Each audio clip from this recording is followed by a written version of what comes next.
Everybody, welcome back. We are here with Divorce Unplugged, and this is our second episode. Looking forward to today's conversation. Yes, because we are going to get pretty down and dirty about a serious concept and a theory that people are talking about.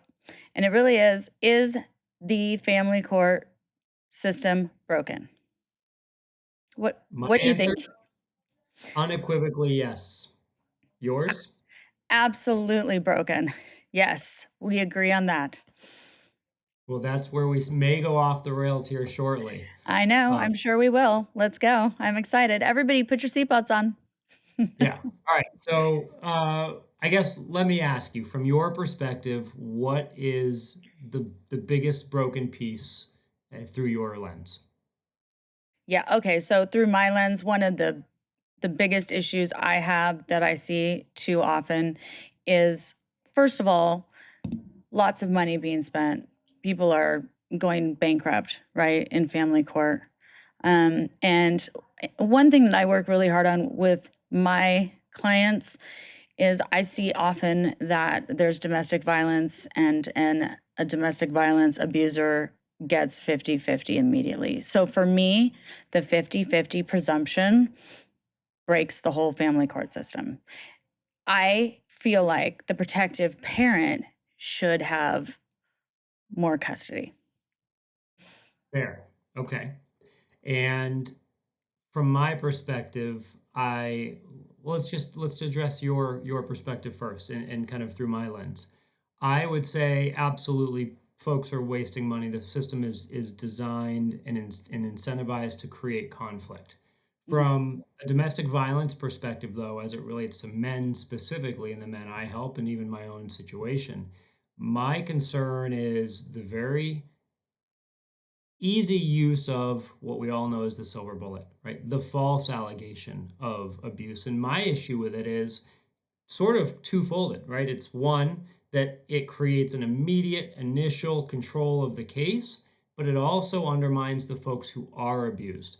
And There so you go. that's why it's a massive problem because the people who are abused and deserve the protection and deserve the rights of Right, all the remedies are being undermined by the folks right. who are misusing the false allegations. And you know what's interesting? I actually agree with you. I 100% agree with you on that. I mean, because I see so often that there really is abuse. So what are we doing in the court system to figure out, how are we finding out, is this really abuse or is somebody just making a false allegation? Where do you start? Do you start with assuming and saying, okay, then it is real? Or in my case, I personally went through it and I've seen it with a lot of my clients, it was assumed not real. So then the 50-50 presumption stepped right in, and then with that, when we talk about all the money that people are putting out for all the court appointed professionals, for the assessments, for the custody evaluations. I've got a good one on this in a minute. All the money, but also the people that get to play the motion game. Because really, it's whoever can afford to keep filing motions wins.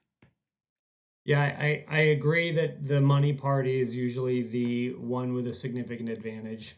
And I think too, as it relates to this abuse thing and where you land on whether or not you can just take, the Me Too movement or the fact that whatever woman says, because generally it's the woman who's the abused, right? From a general perspective. Right, in general. Uh,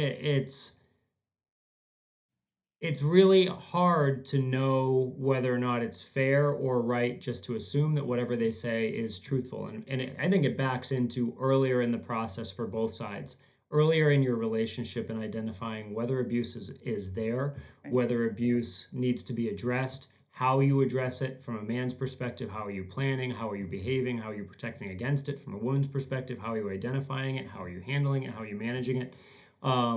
But to me, the thing that makes it easiest to identify, and like it or not, the thing that I think makes it easiest to identify whether abuse is real and tangible is there a history of it at any point in the relationship that you can identify and share? There you go. If you So you can't, just nailed it. You just nailed it. So I feel like on documentation, go back as far as you can. Maybe when, I have clients that were abused when they were pregnant, I mean, and there was actual evidence of it.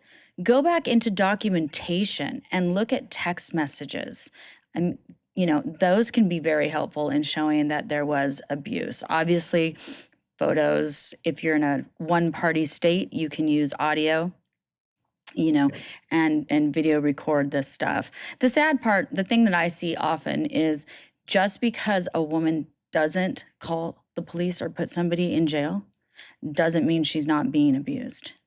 And they ask that. Judges ask that all the time. Well, why didn't you call?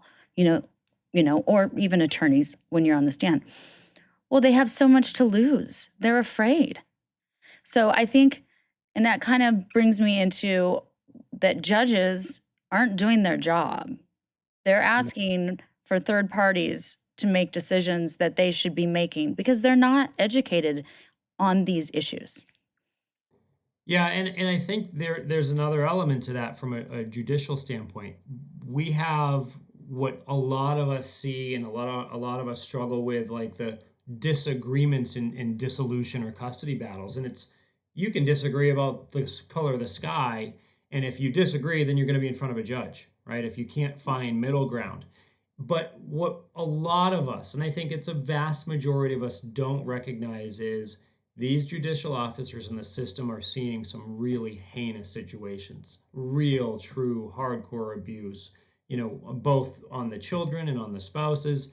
And those are, in my opinion, the cases that really need the attention and the time. And the people who are not out there in this wild criminal situation, right? Heightened, super high conflict, should be looking for ways to mitigate conflict, looking for ways to resolve their issues, looking for ways to mediate and move forward, recognizing that, hey, you guys didn't work out, things aren't great, you're not going to get along. The other thing, too, that people, in my opinion, fail to realize is, you know, when you separate and break up, you're going to argue. There's going to be anger, there's going to be outbursts, there's going to be emotional responses. My problem with that is all too often leveraged through the lens of that's abuse. And I think all too often, to your point, the judicial officers who are reviewing that come in with such a biased perspective, one way or the other, Right. that they will consider some of these very basic, very normal emotional responses to certain situations as abuse or as problematic. And whoever's in that situation's, up the creek without a paddle. I mean, well, and I hear what you're saying, but I also think there's another side to that where when there is abuse going on, a court system, a judge, somebody will say, well, you're just mutually combative. Mhm. So that's the other side of it was, well, I see it a lot with my clients. Well, it's mutual, you're mutually combative. There is no abuse. And here's a question for you. And I've seen it in the Arizona courts, once or twice in California. But when does verbal abuse rise to the level of domestic violence? Or do you think it does? So great question. That's a really good question because I actually have a guy that is experiencing this very thing right now. And it's not a static answer, but let me answer it as best as I can. Um, Abuse, so from a coaching perspective, let's start there, right? The management of it. If you're a man and you're in a relationship, you should be very conscious of the fact that oftentimes yelling, screaming, name calling, all of those things, especially in California, is considered abuse. Mhm. Don't do it. Like, Right. and I think to some extent that's why men need coaches and strategists, is because I agree. we are very happy to shoot ourselves in the foot and say, oh, we can go climb Mount Everest, i.e., getting in an argument, being frustrated, being pushed to the end of whatever our emotional capacity is, and yelling in an argument. Well, that can be defined as abuse. Now, my opinion is I think that's a stretch, right? Name calling, insulting, having some level of consistent um, imposition from a verbal perspective on the opposing party, that's abusive. You're creating some level of control, you're taking somebody down, you're putting them in a very awkward position And that is threatening. very hard to get out from underneath and threatening, right? threatening. And I know people who are experiencing it, and I hate it for them, right?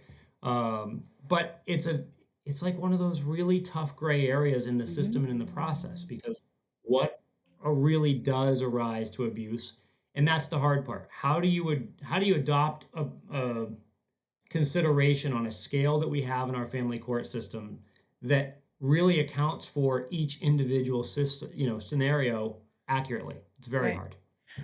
Extremely hard. And then I think one of the other issues is, like, I've seen with a lot of my clients is these other people have no ability to self-regulate. So they can't follow a court order. Why? I don't know. They just don't want to. They can't self-regulate in conversations, which brings me to, how do you feel about talking parents and the other one, O OW Family or wizard, OFW, yeah. TP or OFW. You know, the advantage of it is a consolidated place to have your communications. The tools aren't great. The other issue too is it becomes this goal to create an evidentiary kind of packet, and Right. so the opposing parties will use it for that purpose, right? For memorialization, for certain messages, for certain topics, Right. and so I don't know that it's doing what they think it's supposed to do in reducing conflict, and certainly I think there's an element of privacy when it comes to certain parties having access to those communications, right? Mhm. Just by way of granting access. I mean, I think So, this is an interesting perspective. You will find this maybe different, but I think that it's actually a disadvantage. And I think that it shields the actual real abusers from being seen in court, if that makes sense. I can understand that it is not an advantage, but I want to know more about what you mean by shielding the abuser. Because it has that effect where you can't swear, you can't say certain things. It will, almost like an AI situation, pull up, documentation and communication between each other, great. But what the guy really wants to say or what the woman really wants to say never gets out there. So you see what I'm saying? And it may be that it is helping with the conflict issue, but for me, sometimes I like to have that documentation for somebody to go into court and say, look at what is being said to me. So, Yeah, yeah, I I can mean, see. we've covered a bunch of different subjects. Obviously, where do you think, because I think I told you, but, like, where do you think that the system is the most broken, and what could we do to change it? That's probably a whole separate set of episodes on what to Mhm. do to change it. But I think that the Real I think in my mind and in my experience, what I see is the false allegation piece is the number one place that it's broken. Mm, Economics is a very close second, right. very easily a close second, and in some cases, and for some people, probably number one.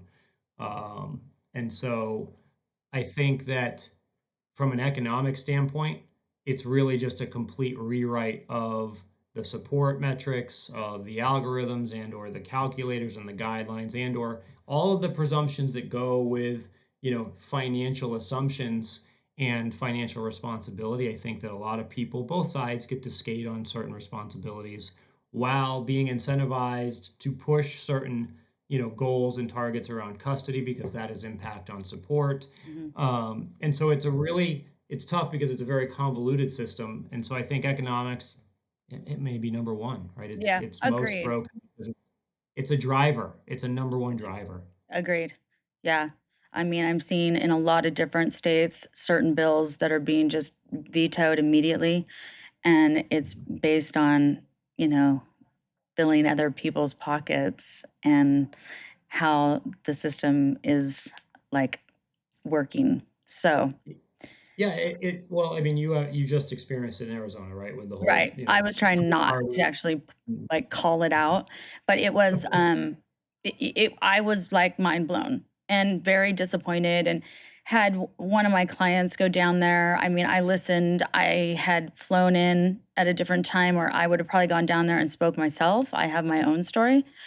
Um, so yeah, I did not expect it, and it's very scary for me and my clients. For my clients right now, I'm worried for them, and I think we can get more into that maybe into one of our next episodes.